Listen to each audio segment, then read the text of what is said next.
Bismillahirrahmanirrahim. Assalamualaikum soleh-solehah. Hari ini kita belajar tema 4, subtema 3,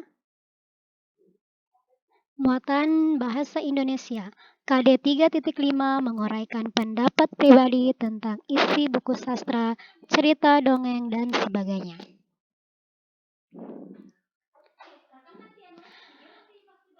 Pendapat pribadi tentang cerita dalam dongeng. Adapun dongeng adalah cerita yang tidak benar-benar terjadi. Di dalam dongeng terdapat unsur-unsur cerita seperti tokoh, alur, atau jalan cerita, dan pesan moral. Sebelum memberi pendapat, kita harus membaca dongeng dengan cermat. Menilai komentar terhadap kejadian suatu dongeng. Kita dapat berkomentar setelah mengetahui suatu kejadian dalam cerita. Kita juga bisa mengemukakan komentar teman apakah sesuai dengan cerita. Sekarang kita perhatikan dongeng tentang kelinci dan kura-kura. Di sebuah hutan, ada seekor kancil yang terkenal mampu berlari sangat cepat.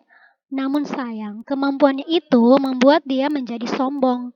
Pada suatu hari, kura-kura, keong, dan bekicot sedang bercakap-cakap. Tiba-tiba, kelinci datang dan menghampiri mereka dengan sangat cepat. Debu yang berterbangan membuat 3 hewan tersebut batuk-batuk. "Hai kelinci, bisakah kamu menghargai teman-temanmu?" teriak kura-kura dengan kesal.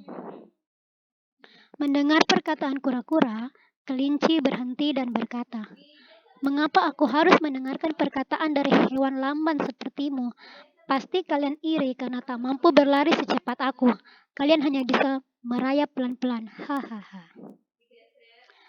Kura-kura tidak terima jika dia dan teman-teman diejek seperti itu. "Jangan sombong kau kelinci. Kalau berani, mari kita berlomba lari," tantang kura-kura. Mendengar tantangan dari kura-kura, kelinci pun tertawa. "Hahaha, baiklah, aku akan memberimu pelajaran tentang arti kecepatan dan kemenangan." Akhirnya, mereka memutuskan untuk mengadakan lomba lari.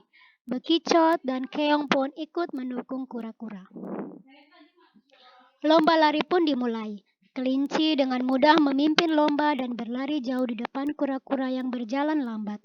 Karena merasa sudah menang, kelinci berniat mengejek kura-kura. Kelinci memutuskan untuk beristirahat sejenak di pohon dekat garis akhir. Dia mengira kalau kura-kura masih sulit menyusulnya. Kura-kura yang pantang menyerah terus berjalan walaupun dengan lambat. Tak lama kemudian, dia melihat kelinci sedang tertidur pulas di bawah pohon. Kura-kura terus berjalan dengan pasti. Kura-kura berjalan dengan hati-hati agar kelinci tidak bangun. Beberapa saat kemudian, kura-kura sudah mendekati garis akhir. Kelinci akhirnya terbangun dan kaget bahwa kura-kura sudah menyusulnya. Dia langsung berlari dengan cepat menyusul kura-kura. Dia langsung berlari dengan cepat.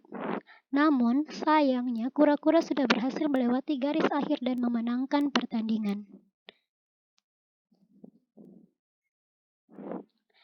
Sekarang, tuliskan jawabanmu di buku tulis. Kejadian apa yang sedang terjadi dalam dongeng kelinci dan kura-kura? Selanjutnya, bagaimana pendapatmu tentang kejadian dongeng tersebut? Ditulis ya di buku tulis jawabannya. Kita lanjut ke menyampaikan isi dongeng dengan menggunakan peta pikiran. Banyak cara untuk menyampaikan unsur-unsur suatu dongeng. Salah satunya menggunakan peta pikiran. Sekarang kita perhatikan peta pikiran dongeng kelinci dan kura-kura. Di mana peta pikiran itu terdapat judul. Judul dari dongeng yang tadi sudah kita simak bersama adalah kelinci dan kura-kura. Tokoh. Tokohnya adalah kelinci, kura-kura, bekicot, dan keong. Sifat tokoh, kelinci. Sifatnya sombong dan keras kepala. Kura-kura sifatnya pantang menyerah. Tempatnya di hutan. Awal cerita, kura-kura mengajak kelinci lomba lari. Kelinci menerimanya dan mengira akan menang dengan mudah. Akhir cerita, kura-kura berhasil sampai lebih dulu di garis akhir dan mengalahkan kelinci. Yang terakhir adalah pesan moral. Jadi pesan moral yang kita dapat dari dongeng kelinci dan kura-kura adalah janganlah berbuat sombong dan menganggap rendah orang lain. Terus tetap bersemangat dan gigih mencapai sesuatu. Lanjut ke materi berikutnya, menentukan pesan moral. Dalam menentukan pesan moral dalam dongeng, kita dapat melakukan langkah berikut. Yang pertama, pesan moral dalam sebuah cerita atau dongeng dapat berbentuk nasihat, saran, pesan, atau anjuran bagi pembaca.